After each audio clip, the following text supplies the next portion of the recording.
नमस्कार दोस्तों, इस वक्त की बड़ी खबर, बड़ी जानकारी आपको दे दूं, इजराइल से निकलकर सामने आ रही है। जी हां, इजराइल में इस वक्त अफरा तफरी का माहौल देखने सुनने को मिल रहा है, क्योंकि यमन की तरफ से इजराइल के एयरपोर्ट को निशाना बनाया गया है। इजराइल का एयरपोर्ट जो है वो तबाह और बर्बाद हो गया है। दोस्तों, इजराइल के एयरपोर्ट पर इस वक्त हड़कंप मचा हुआ है। खबरों की बात की जाए दोस्तों तो 300 पैसेंजर के साथ अबू धाबी में इजराइल का प्लेन जो है वो उतार दिया गया है, क्योंकि इजराइल का एयरपोर्ट इस वक्त खत्म हो गया है। यमन के लड़ाकों ने इस एयरपोर्ट पर अटैक किया है, जिसकी तस्वीरें, जिसकी वीडियो इस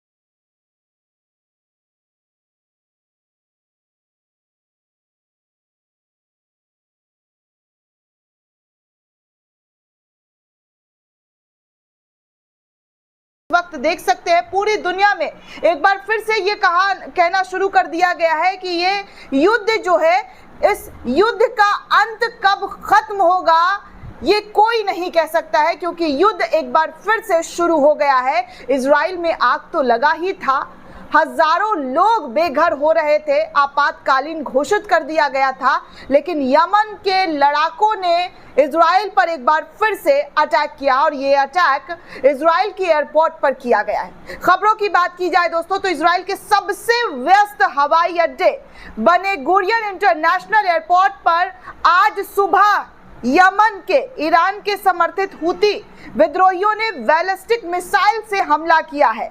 इस हमले की वजह से दिल्ली से तेल अवीव जा रही एयर इंडिया की फ्लाइट A1139 को अबू धाबी में डाइवर्ट करना पड़ा, क्योंकि एयरपोर्ट पूरी तरीके से खत्म हो गया है।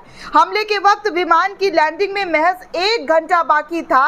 फ्लाइट ट्रैकिंग वेबसाइट, जी हाँ, फ्लाइट थदार 24 के मुताबिक विमान उस समय जॉर्डन के हवाई क्षेत्र में था। रिपोर्ट्स के मुताबिक प्लेन में करीब 300 लोग सवार थे।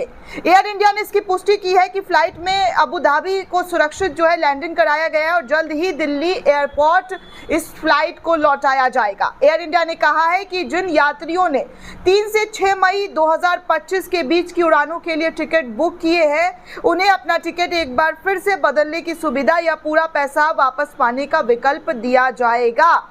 मिसाइल ने एयरपोर्ट के परिसर में एक सड़क और एक वाहन को भी नुकसान पहुंचाया है। इजरायली सेना ने माना है कि उनका डिफेंस सिस्टम इस मिसाइल को रोकने में पूरी तरीके से नाकामयाब रहा है। इसकी जांच की जा रही है। इस हमले में 8 लोग घायल भी हुए हैं। हुती विद्रोही ने हमले की जिम्मेदारी लेते हुए दावा किया है कि हमला गाजा पर इजराइल के सैन्य अभियानों और मार्च 2022 से जारी नाकाबंदी के विरोध में किया गया है। हुती प्रवक्ता यह्या सारी ने कहा है कि हमले में फिलिस्तीन 2 हाइपोसोनिक बैलिस्टिक मिसाइल का भी इस्तेमाल किया गया है। इसने इजराइल की एयर डिफेंस सिस्टम को भेद करके ये हमला जो है इजराइल के एयरपोर्ट पर किया गया है। हालांकि इजरायली सेना ने हाइपोसोनिक मिसाइल के दावे को खारिज किया है। इजराइल के रक्षा मंत्री इजराइल कॉट्स ने हमले का जवाब देने की चेतावनी दी है। उन्होंने कहा है कि जो नुकसान पहुंचाएगा हम उसे 7 गुना जवाब देंगे। कॉट्स ने कहा है कि हुती के साथ वही अंजाम होगा जो हमास और हिजबुल्लाह के साथ हमने किया है। मिसाइल हमले के बाद इजरायली प्रधानमंत्री बेंजामिन नेतन्याहू ने खास बैठक बुला ली है। इस मीटिंग में नेतन्याहू इजरायली डिफेंस फोर्स के अधिकारियों से बातचीत कर रहे हैं।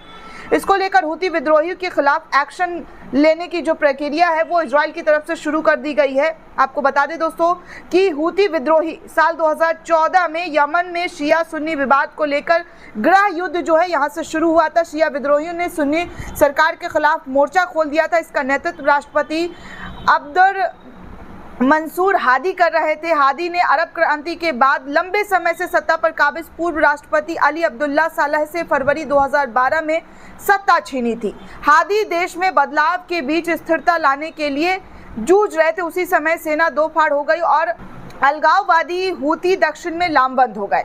मतलब कुल मिलाकर देखें तो यमन का ये लड़ाका लगातार फिलिस्तीन को लेकर, जी हाँ, फिलिस्तीन को लेकर ये स्टेटमेंट देते रहते हैं कि भैया फिलिस्तीन में जो हमला हो रहा है इजराइल के जरिए उसका मुंहतोड़ जवाब इजराइल को हमारी तरफ से दिया जा रहा है। हम फिलिस्तीन के साथ है, फिलिस्तीन के सपोर्ट में खड़े हैं और यही वजह है कि यमन के लड़ाके, चाहे वो लाल सागर पर कब्जा करके तमाम लोगों को जो उनके फिलिस्तीन के अधिकार को छीनने की कोशिश कर रहे हैं, उन कोशिशों को नाकाम करने की कोशिश हूती विद्रोहियों के जरिए की जा रही है। अब इजराइल का जो एयरपोर्ट दोस्तों तबाह किया गया है, इस एयरपोर्ट को देखा जाए तो साफ तौर पर इजराइल को एक बहुत बड़ी क्षति जो है वो मिलती हुई नजर आ रही है। जो इजराइल अपनी ताकत, अपनी शक्ति का प्रदर्शन करते हुए थकता नहीं था, उस इजराइल के पास अब एयरपोर्ट तक नहीं बचा है, क्योंकि इजराइल का एयरपोर्ट इस वक्त तबाह बर्बाद यमन के विद्रोहियों के जरिए कर दिया गया है। दोस्तों, इस पूरे रिपोर्ट को लेकर आप क्या सोचते हैं, आपकी क्या प्रतिक्रिया है, हमें कमेंट करके ज़रूर बताइएगा। साथ ही साथ चैनल को ज़्यादा से ज़्यादा लाइक, शेयर और सब्सक्राइब करना बिल्कुल भी ना भूलें। धन्यवाद दोस्तों।